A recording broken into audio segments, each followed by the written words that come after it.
Good evening. I'm Rick Dancer. Welcome to Get Real with Rick Dancer, sponsored by Coburg Road Car Wash. There is never a bad day for a car wash. And we stopped by and saw Renee today. We have a great topic tonight, but I'm going to talk to Renee first. Watch. Well, hello, Renee. Hi, Rick. You're sponsoring the show tonight, so I thought I'd get some video going through the car wash. Is that okay? Absolutely. And it's a great day for a car wash. I'm so glad you're here. It's never a bad day. Never a bad day for a car wash. That is right. As you can see, everyone's coming. Watch the show tonight. I will. What time? 5 o'clock. 5 o'clock, that's right. Yeah, we're going to have a heck of a time. I'm off here in a couple minutes. I will tune in at 5 o'clock.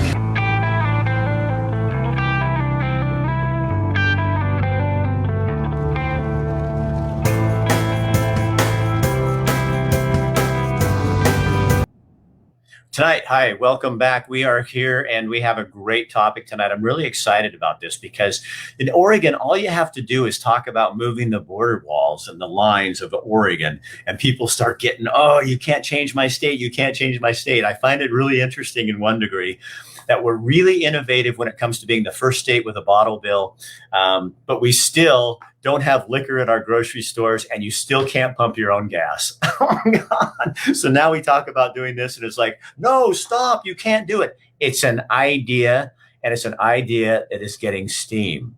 Idaho doesn't want us. Like Garrett says, I know Idaho doesn't want us. I had people this summer when I was in Idaho tell me, do not come here and Oregonize Idaho. We don't want you here. Yes, I wish Springfield could be part of it. Yeah, Springfield doesn't make the cut in this lines. I wish that they'd include Cottage Grove and Crestwell. Well, let's talk to somebody who knows a heck of a lot more about it than I do. This is Keaton Ems.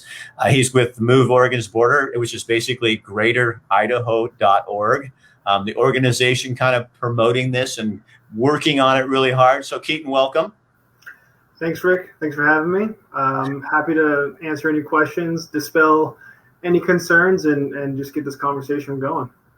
Well, I think there's a lot of people that don't want this conversation to go, and that's what we specialize here is, and you guys recently, you were in Idaho on Monday. I'm going to just let you kind of tell people what happened while I kind of share this around a little bit, okay? Right. So on Monday, we were in Boise, the state capital of Idaho. Two of our members, Mark Simmons and Mike McCarter, were basically testifying before a joint committee of House and Senate, basically opening up the discussion, starting the conversation around what Move Oregon's Border is, what we're about, and how we're trying to do it. I think it was a great way to break the ice. These are counties in eastern and southern Oregon who, in this grassroots movement, are gathering signatures, petitions, county by county, and they are putting it to a vote, and they are pushing it forward. This is not some outside force coming in to move everything around. This is from the people, by the people. We're following a very constitutional process, and there's a lot of people in Idaho that actually do want us to come by. Idaho would gain a lot of land and territory, but most importantly, they'd get a deep water port in Coos Bay. They would have access to other resources. There's so many positive aspects for this. The people of southern and eastern Oregon would have representation in a state government that kind of caters more to a rural demographic. It's like shopping around for your representatives. The Portland political machine dominates Salem, and then Salem dictates to the rest of the state. They're doing the most that they can for the most amount of people, and that's fair. That they can do that. The 800,000 or so of us want to join Idaho, and I don't see what the problem is with that if we vote for it and it's peaceful and copacetic. So let me show you. I'm going to bring this up. Let me find this. So explain. It's going to cover us up, but that's okay. This is the map of what it would look like. Right. So it basically takes in Lane County is the southernmost border of Oregon, right? Right. And then Bend and Madras. Is Madras in or out of Oregon? With Deschutes County, that is something that we have to go kind of parse it out piece by piece. We are approaching Lapine and Redmond, city councils, and we might refer that to a city vote. With Bend, I know it's a highly basically Portlandized area now, and they're growing and expanding, and very much similar to how Portland is. So they probably really wouldn't want to vote, but definitely the people on the north and south side of Deschutes County would want to go and are pushing it. In fact, our president is from La Pine. So. What about Coos Bay? Coos Bay, North Bend, at Oregon's Bay Area? Have they been receptive to this idea? Because on the positive side, after working there for a long, my first TV jobs were down there. They have a deep water port that no one knows exists hardly unless you're down there. And Idaho would then have a port to take them internationally, and it's a deep water port when dredged. Right. And I don't know if many people are familiar with the Jordan Cove project and the liquid natural gas pipeline. It was a huge debate. Salem's kind of kirbotched that for them. But the Coos Bay aspect and Coos County in general, 18 months ago, my understanding, and this might be a little bit of rumor, but they laughed at the idea. And it's totally understandable 18 months ago to laugh at the idea of this generally moving Oregon's border, but you don't really want to be the first person on the dance floor when something like this is going on. But as we've gained more and more momentum, and we've just come through with county after county getting petitions with all the required number of signatures, and then putting it to a vote, and then it passing, we've had 2 counties pass. We have 5 more in May that are going to be voting on it in a special election, and then 7 to 10 more this fall possibly to vote on it. So it's definitely. So how many counties have said they want to do this? Are they looking at it? Well, I mean, all the counties in question are that we have county captains that are reaching out and starting to gather either consensus or signatures. So I mean, from that base level, all those people are there. We have 2 counties, Jefferson and Union, who have gone through the petition phase and put it to a vote, and it has passed. And that was last November. The 5 counties that I just mentioned, Malheur, Grant, Baker, Sherman, and Lake County, they're voting in a special election May 18th to approve the measure, to approve the ordinance that forces the county commissioners to take up the idea. So, Keaton, this still is a real long shot. This is a tough sell because you have to get Oregon's congressional team on board, which we in Oregon only have one representation from the East, and everybody else is in the West. So if you don't want to, and wasn't Senator Wyden, he was quoted at a meeting recently in Jefferson County. What did he say? Yeah, ironically, in the one county that's approved it already, he had a town hall meeting where he said, we're not going to let him go. Basically that Eastern Oregon's our recreational area, and that we're just their plaything that's not going to be let go of. And, to that, it's like, I want to say like 16 out of the 18 counties that, are in question didn't vote for him. He didn't carry hardly any of these counties, to put him in office. So I don't know what he's trying to appeal to, because none of these people were his, supporters. Michael, the problem, somebody's on here commenting, Michael, is about the great state of Jefferson. The problem is it's a lot more difficult to start a new state than it is to change the border of a state, which is why you're going this direction. Isn't that right, Keaton? Yeah, I grew up, spending my summers in Southern Oregon at Lake of the Woods, great secret place, hoping nobody ever hears about it. So I'm very familiar with the state of Jefferson. Grew up knowing all about it, loved the idea, had a flag. It's kind of what drew me into this, because this is a great, practical, very, constitutionally made it. We're not changing, the balance of power in Congress. We're not adding 2 senators. Because a Republican is representing the Eastern, and so the Republican-Democrat balance would stay the same in Washington. Right. It doesn't change any of the districts that way. It's all that one area like that. So it doesn't. That's not. We're not doing this to as people like redistricting. It's not drawing the lines to make it so Republicans have. Somebody accused me that today. You're just doing it because you want Republicans to have more power. It doesn't give. I want people to have more power. And I don't know why we can't get past the political shit and get into the real. It really is what this is. And I'm going to read Rivers Marshall. I love this guy, but this comment is something I'm going to go after a little bit. It's already out of balance. True. We need to keep our diversity. We don't have diversity, Rivers. The problem is we have diversity. We have 3 million people in the Valley, and how many in Eastern Oregon? An easy number, we say like 800,000. So 800,000 people over there. Is it 3 million in the Valley? Total Oregon is about 4.2 million people. About 860,000, roughly, in my understanding, give or take a couple 10,000 there, is part of our proposal to be added to Idaho, which is only about 1.6 million people. So Oregon's still going to be the bigger state.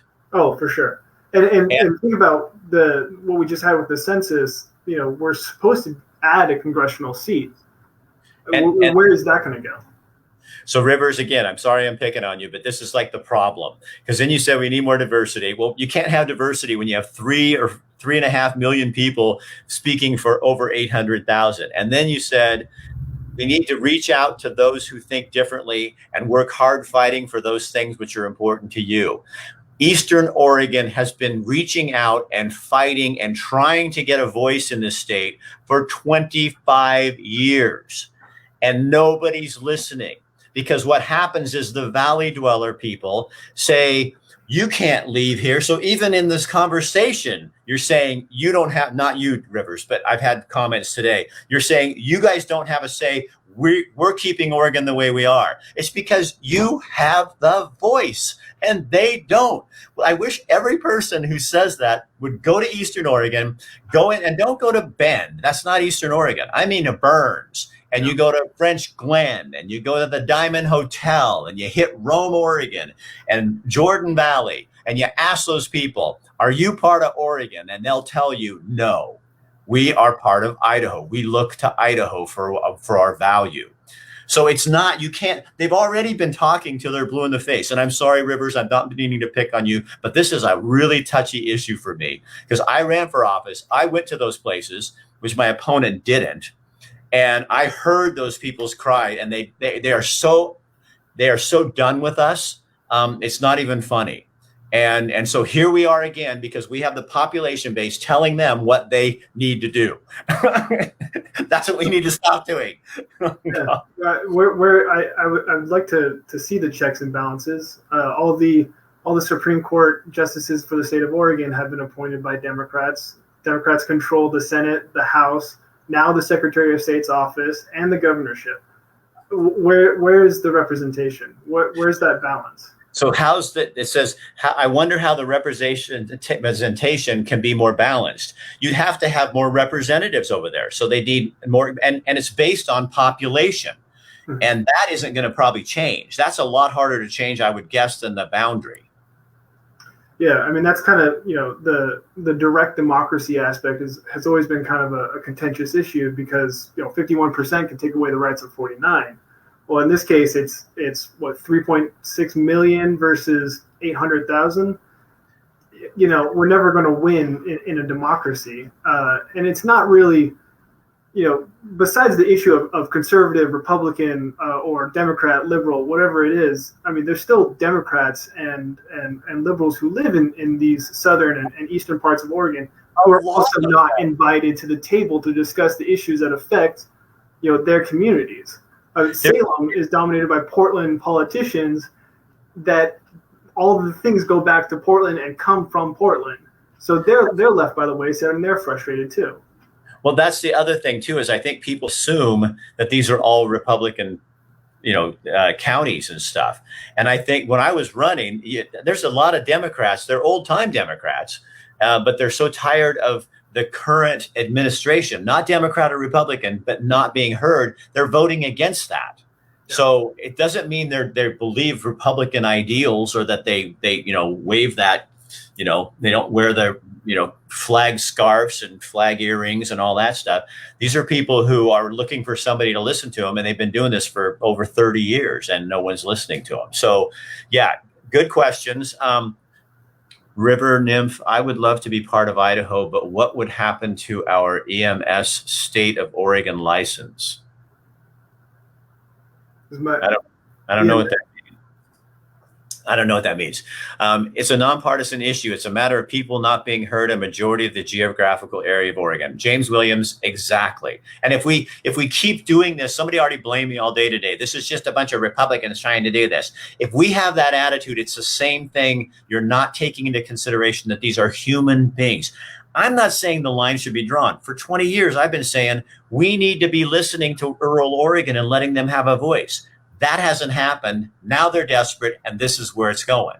So this is going to be one hard sell to get to happen. I mean, it's to get this really to go, because you've got to convince our congressional people. You got to convince Idaho's congressional people, and more of the congressional folks are in Portland, and the representatives are in Portland. So getting them to let loose and really do this. How do you do that, Keaton? So my pitch is, what have we seen the last 2 years in the state legislature during session? Republican walkouts, denial of quorum.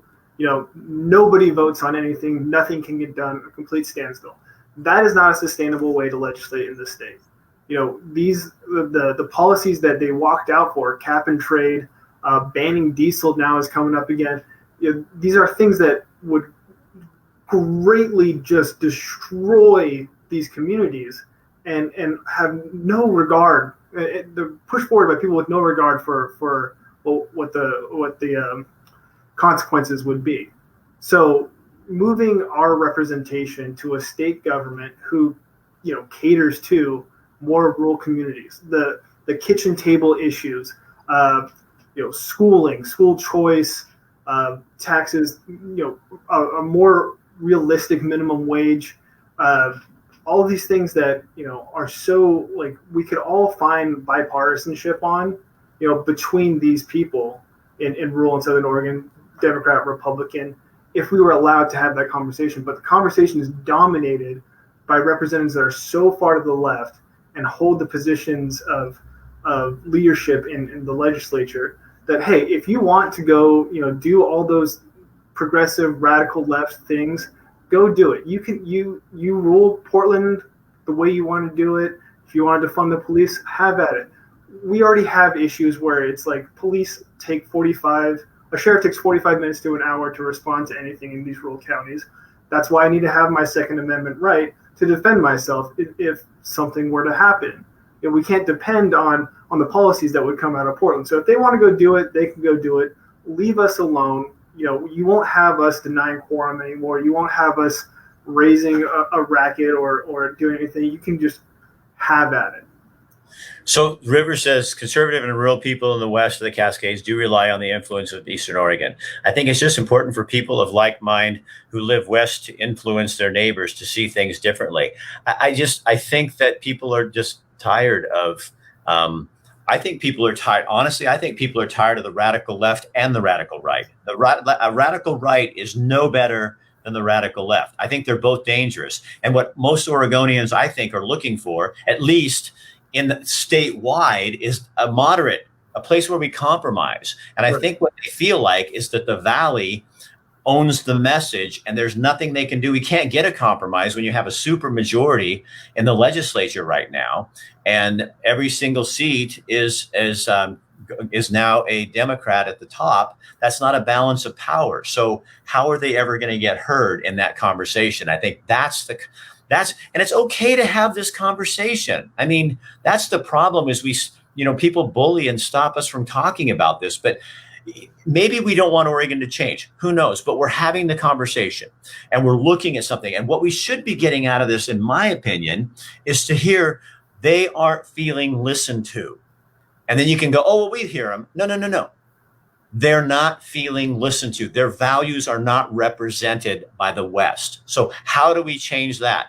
We've tried a lot of things. This is what they're looking at now. That's my point. I don't, if they do it or don't do it, it's not going to rock my world. It seems like they mentioned again, kind of the concept of conformity. Right. I'm not sure, conforming, the message isn't hitting, from the valley to Eastern Oregon. They're not influencing us well enough. It's not about influence. It's not about that. I don't want to be conformed to what goes on in the urban areas, because No. what placates and what the issues are and the priorities that we have in rural Oregon are just not the same as the urban center. It's just No. I remember, I don't think I told you, and then I started thinking, oh gosh, I hope I didn't already say this. So, Keaton, if I already told them on this thing, would you shut me up? You have my permission. okay. But when I did a story years ago in Rome, Oregon, and I went to a rancher and his wife, and they said, yeah, the environmentalists came out here and told us we could no longer let our cows drink water out of the Oahe River. So we had to fence it off. They never looked out in the desert at the lakes that we made, man-made lakes that were feeding elk and deer and fox and cattle. They never looked at that. And she says, and then I went to Portland and to fight this ruling. And I stood on the banks of the Willamette River in downtown Portland and looked for 30 miles and saw a river that was polluted and encased in concrete. And I thought to myself, and you're going to tell me how to manage my river when my family's lived there for 150 years on that river? Right. That's the kind of arrogance that they're tired of. Yeah, is absolutely. we don't manage our own stuff. We start telling them how to manage theirs when we should be, take care of yourself before you go looking at your neighbor or your brother. And that's what they're tired of, is people coming in with rules that work in Portland and work in the valley, but have nothing in common with people that live in the rural areas. And that's what we got to start looking at. Yeah. We have this issue, where they're trying to outlaw diesel. Well, all of the natural resources and farming, all that stuff that comes up, through the I-5 corridor, through Portland, through just, like they're saying, all this pollution, all this bubble, you're forcing us to funnel all of our goods and services to get to the market internationally through the port of Portland. If we had the chance to get through Coos Bay, another deep water port, this economically depressed area where growth has just been non-existent in my whole life. I've never seen, the Southern Oregon economies grow by leaps and bounds. I've seen Portland change overnight, but why can't we, open up these territories down here? And with Idaho, the way that they approach corporate tax structures, the way they are more business friendly, would just, change the whole landscape down there. And I think people would be more inclined to live under that jurisdiction. Kyle Klein says, anybody know if people in like Idaho, does Idaho dislike Oregonians like Oregonians used to dislike Californians? I will tell you this. A woman came on my page and she said she lived in a neighborhood in Boise. And she says everybody on their side of the block was from Oregon. Everybody on the other side of the block was from California. Everybody had moved to get away from those places. And none of them told their neighbors where they were from, because they don't want people from Oregon. They don't want people from Oregon coming there and Oregonizing their community, because they've seen what happened to Oregon when that's happened from other places. Portlandizing. Yeah. These people in Eastern Oregon are moving from Ontario to the other side of the border because they can't build homes. They can't, afford the cost of living here. So they move, 10 miles across the border where they can. It's just plain and simple. They want a better opportunity for their family, and they want a better living situation. They just can't find that in Oregon. I've heard people also say, well, if you don't like it here, then move to Idaho. Michael says this is happening because people aren't being heard, and where they live and how they live are being changed without their voices being heard at all. So should they all sell their homes and move away as well? And I think that's the point. A lot of these people in Eastern Oregon, they're third and fourth generation farms. And this is what they do. And they love Oregon too, but they love their land. Yeah. They love the place where they live, and they don't want to just uproot and go to Idaho. They shouldn't have to. They live in a state, and that's what you're saying is here, by redrawing this line, you could do something different. Right.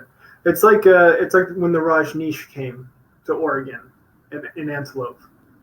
They came and they took over the small, quiet town. They just wanted these people had retired and moved to Antelope. They didn't want to be bothered, and then the Rajneesh came and just changed everything. And now, people are like, what happened? You just came out of nowhere and changed everything in our state. You took over the levers of power, and we're just helpless by sheer numbers. We can't do anything about it. So Chelsea says, but Rick, what do you mean by radical right? And what percentage of the right is actually radical? I believe that the radical right's about 1% of the right, and we don't condone them. We shun the radical right and condone their behavior, and condone, whereas the left supports it. Okay, but Chelsea, let me just tell you this. We're working in news for a long time. You may not consider some people radical right, but other people do. So what I'm saying is there is a radical right, there is a radical left, and I think most Oregonians don't relate to either one of them. What percentage is that's like, measuring in the locker room. We don't get into that. That becomes, that's just another fight to say I'm better than somebody else. And I'm not picking on you. I'm just saying that doesn't get us anywhere in this conversation. We have to look at the middle and where people are. People are a little left of right or of the middle and a little right of the middle. But how far? That's like saying, well, he's worse than me because I didn't do that. And that gets the conversation right back to where we always do, where we're better because we're Republicans, or we're better because we're the left and we're progressive. And we have to stop doing that. I don't care what percentage it is. Gosh, I'm getting a little bit vile here tonight. I would agree with kind of both of your sentiments on that. You have more credibility when you're willing to call out the crazies on your own side. When you're willing to kind of point out your own faults and admit to your own failures, that really lends credibility to your status and your side. So, you have to remember that it's all about perception too, right? Because someone on the left is going to look at someone who is, what might be called moderate Republican, and they may think that you're a radical because you don't think like they think. That's why, it's just mincing words. Mm-hmm. But you get on that. That's to me, that's like a gerbil on one of those little wheels in the cage. It just keeps going. It doesn't get us anywhere. So that's why I bring that up. And I'm not picking on you, Chelsea. I'm just fired up about it. People call our movement radical, but it's not nearly as radical as some of the proposals from the left. Well, I think that radical is in the eye of the beholder, Right. And so instead of saying radical, I think what I love about this is you came up with an idea and you actually did your homework, and now Oregonians get to talk about it. And what we're doing here right now, supporting it or not supporting it, that's okay. Mm-hmm. But what I think people keep bringing up too is that we need to make sure that the real issue is, the bottom line is, this is not people that want to leave Oregon. This is people that have not had a voice for over 30 years, and they're getting rules put on them by people that don't understand them, that don't think like them, and they're tired of that. That's why they're going in and saying, we think we should look at this. Right. That's my opinion anyway. And that's good. The whole taxation without representation sentiment is well received here. James brings up the rural-urban divide is not addressed appropriately. It's a hard conversation, but we need to have it before it escalates. And here's the thing, James, I'll tell you. There's a lot of political organizations who will tell you that's overblown. There's no rural-urban divide. We have studies that show like that. It's like, pick up your damn phone and call somebody in Rome, Oregon at the little cafe downtown, and I can guarantee you your statistics are shit. I mean, all you have to do is go talk to them. That's what I think is so insane about all of this. Is it's like people on the West saying, "Oh, they don't feel like that." Well, did you ask them? Did you talk to them? And that's they're being left out of the conversation because we're speaking for them. Because, just like that river in Rome and the Oahu River, those farmers, they don't know how to take care of that river. And I know ours is a little polluted and it's dirty and scummy and it's got concrete all over it. It looks very unnatural. And it's just, but we need to help those people so they don't do the same mistakes we've done here. And that's the crazy part. Yeah. I'm county commissioner in rural Oregon. Oh, James, are you really? Trust me, there is a divide. James, where are you a county commissioner in rural Oregon? I would love to know that. Me too. I've probably seen your name somewhere. Hadn't had a voice since mail-in voting started in Oregon. So Keaton, what we got through most of the comments. They're going to keep commenting, but in Lake County. Oh, I know who you are. Yes, you and I have talked. So James is in Lake County. So, We're voting May 18th in Lake County. yeah, I love Lake County. I will reach out to you personally after this, James. Okay, so Keaton will get in touch with you. But yeah, so James, I would love if you even wrote out some stuff on here in the comment section for people. This will keep going to them. Be great to, and maybe the next time we do something like this, because there will be a next time, we'll bring someone like yourself on there. Because how does it, James? Here's a question for you: how does it feel when you have people in Eugene, Albany, Salem, Portland, Gresham, Beaverton, telling you what you should or shouldn't do, or deciding things for your county? How frustrating is that for the people of your county? I'd love to see your answer. Can Lynn County be included? Miguel, sorry. Yeah, it's really hard to draw lines and then go in and make a little porta potty state like this, and reach it over. Yeah, a satellite state of Idaho was one of the questions that the Idaho legislatures had, making sure that we are very contiguous all the way. Rivers, yeah, I like your comment. I understand your comment, and I hope you have no hard feelings of me just kind of jumping on you there. That's what I do, and this is a huge issue for me, because when I ran for Secretary of State, this is when I came out of there. That was the best thing I got out of it. That's why I started the Pacific Northwest Backstories travel thing. My wife and I do. It's an entertaining way to go around and introduce Western Oregon to these people. They're amazing, wonderful people, and people think they're racist, and they think that they're homophobic and all this stuff. Well, sure, I'm sure there's some of that, but there's a lot of that here in the Valley because there's a lot more people. Most people over there that I run into, it's like, I don't care what you do, just do what you do, and I don't need to deal with it.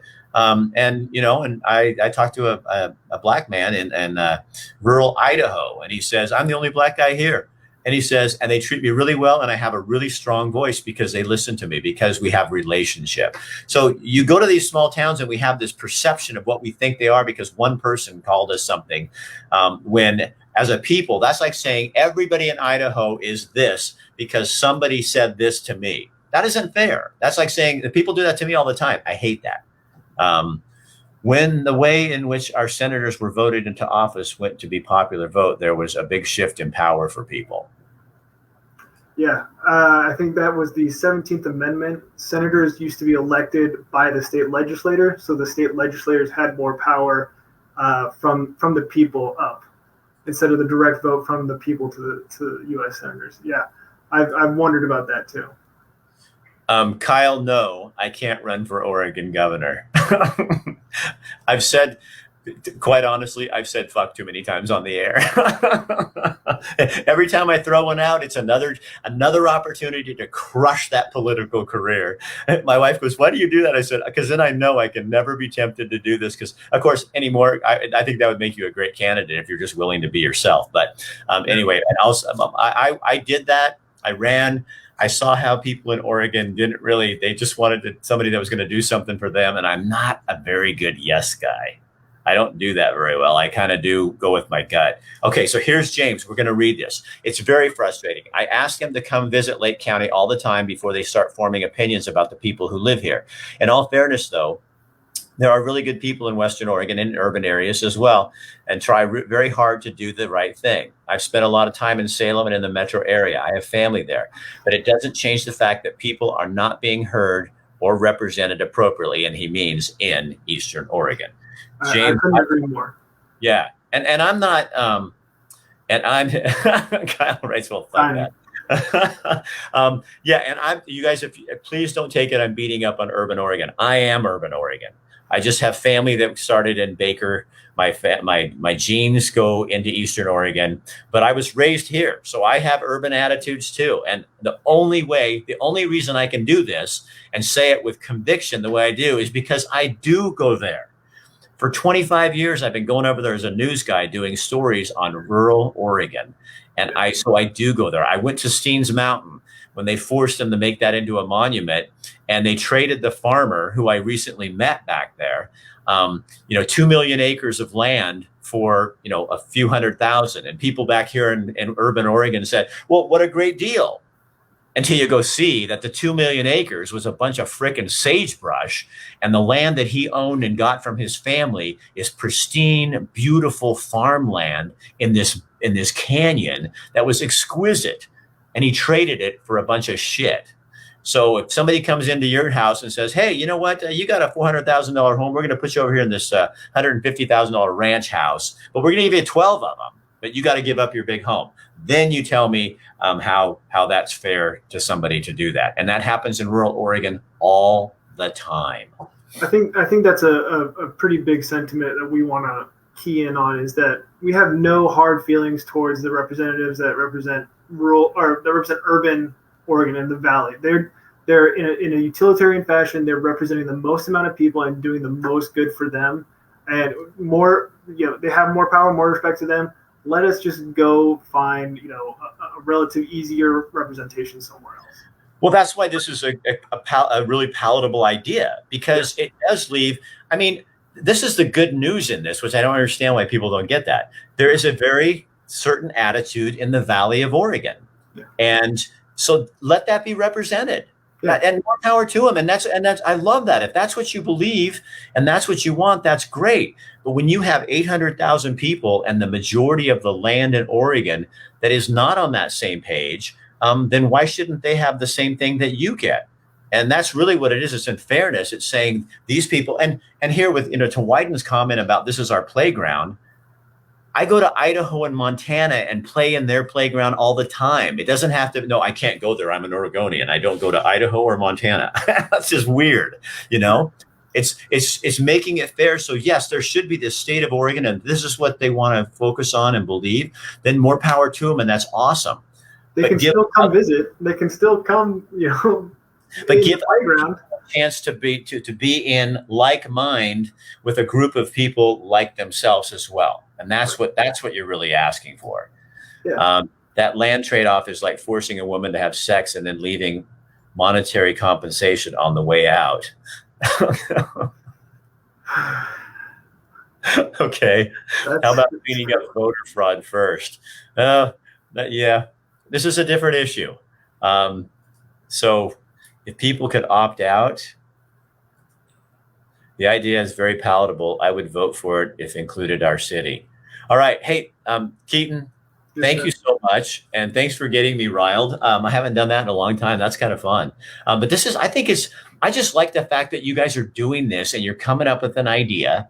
Mm-hmm. And it's going to change. And just from talking to you and talking to Mike, who's in charge of that group, it's ebb and flow. You know what I mean? But it says, why not put the idea out and say, hey, what do you think? And then if people come to the table, maybe that's the solution. When people keep going, why don't we do this? Why don't we do that? Well, that's your idea, and that's great. But this is another idea, and look how it spurs other conversations and other ideas. Yeah, we won't know if we don't try. And if anything, it'll be that we give ourselves a piece of negotiation to use in Salem. It's something that we have options. This is the land of choice. We have the right to choose. And just as a shameless plug, please head to our website, greateridaho.org. Feel free to reach out to me, Keaton, at greateridaho.org. I'd love to answer any questions and connect with anybody who wants to know more.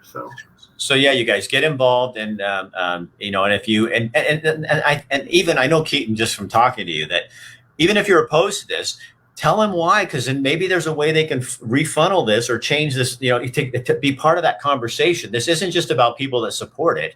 It should be about people that say, maybe we need to try this. What if you did this? Because what if you right there watching right now, what if you are part of the new, better idea that can make this even more palatable? Mm-hmm. And that's what they're looking for. This isn't like a group coming in and going, damn, we're going to take Oregon away from you. It's like, we want to make sure that it's fair for everybody. All right, Keaton, thank you so much, dude. Thank you, Eric. I really appreciate it. Great talk. I'd love to do it again. Okay, see you later, man. All right, you guys. So we have a few more comments in here, and thanks for having the guts to have the hard conversations, Rick. That's what we do here, and it pisses people off. And I'm going to get a lot of hate mail for that. And you know what?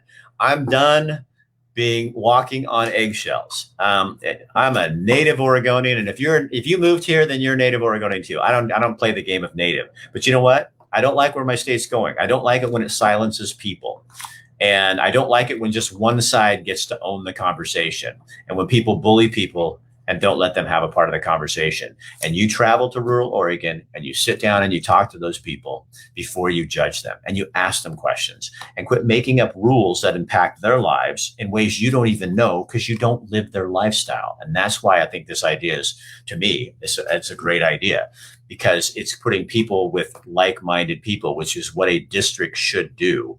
And that's why we do it. Why can't we add Lane County to Idaho? Yeah. Yeah, I don't think Lane County would want to go to Idaho. The idea opens the conversation, helps build like-minded networks. Exactly. Gets the conversation going. All right. Well, that's it for now. Please, here's something you can do for me. Take this and share it on your page. Facebook's been real weird, especially when it's stuff like this. They tend to downplay where you go. I do pay to push this out for my clients. So we have that. But they want to kind of silence conversations like this. So if you could take this and share it on your page, that way other people will see it. And be educated and learn from it. And if you guys live in Eastern Oregon, please share this on all the pages that you find out there, because we know there's a lot of people that want to understand that there are people here. And I think most people that I know of in urban Oregon are really supportive of what's going on out there. And, let's see where it goes. I love the fact that they're trying something. I mean, what? So just sit here and be frustrated for another 30 years? That's not good enough. That's not how we do things. That is not Oregon.